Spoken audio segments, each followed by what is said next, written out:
It was a reward at the end of a day that began with Sydney presenting its case one last time to IOC delegates. Our secret weapon, 11-year-old Tanya Blanco. You may be asking why an 11-year-old girl is speaking to you today. So tonight she was there too in all her innocence. It's undescribable, I can tell you. The vote was close, uncomfortably close. 45 to China's 43. Istanbul went out first, followed by Berlin. China won the first 3 rounds.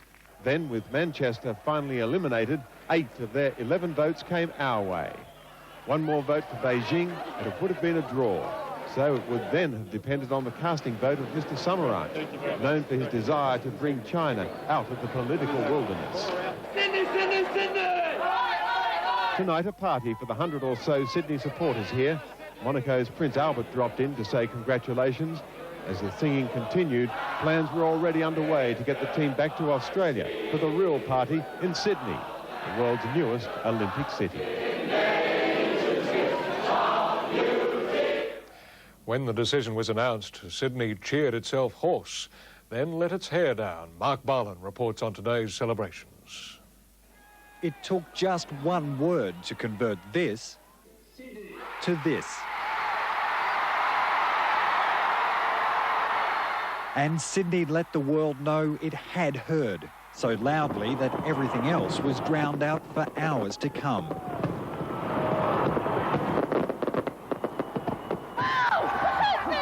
We're just so excited. We've got it. We've done it, yes. Well, I threw my Motorola straight into the ocean, and I think I'll be docked a day's pay, but... That was a shame. He could have called the Olympic Stadium to catch up on events there. Or the Institute of Sport in Canberra, where the athletes with most to gain showed they knew it. With daylight, the dawning of a realisation about the enormity of the task ahead. Massive construction to be undertaken. The bill will run to $1.7 billion. The return to the Australian economy estimated at 4 times that. For the state's dormant building industry, a much-needed wake-up call. We've had a lot of projects that have been put on hold pending this news, and this certainly will give a boost to confidence in the industry and obviously to industry generally. As many as 20,000 building jobs will be created, tens of thousands of others in related industries. Industrial harmony has been central to the success of Sydney's bid. Work at Homebush Bay is both ahead of schedule and under budget.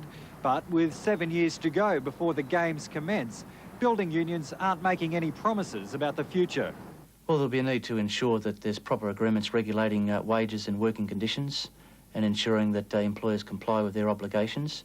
But if the government acts in a positive and constructive fashion, the good that is necessary will prevail.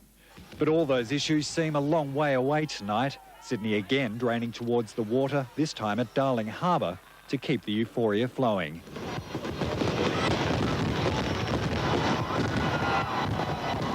Mark Barlin for Nightline. Well, Sydney's won the Games, but now they've got to build the playgrounds. The work is already underway and big dollars are being spent on venues. Sharon Gadella reports on the progress. At Homebush Bay today, the workers were given the day off, but for the world's media, plans for the 2000 Games were on show. You can see the full arena. 14 of the 36 sporting venues will eventually be located here.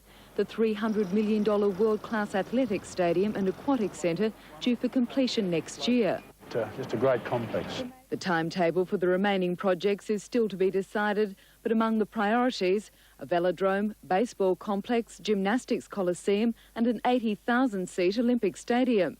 Just what Sydney needed, with talk of even our league grand final being transferred to Brisbane. Now that we've got the Games, we go into Olympic mode, so it'll be all go out here at Homebush. All venues will be within 30 minutes of Olympic Park. At Penrith Lakes, the rowing course already taking shape.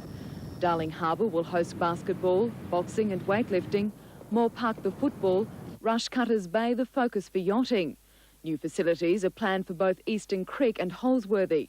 For the first time, just one Olympic village will be built. 5 minutes from the main stadium. It will eventually be sold off as housing. Sharon Gadella for Nightline.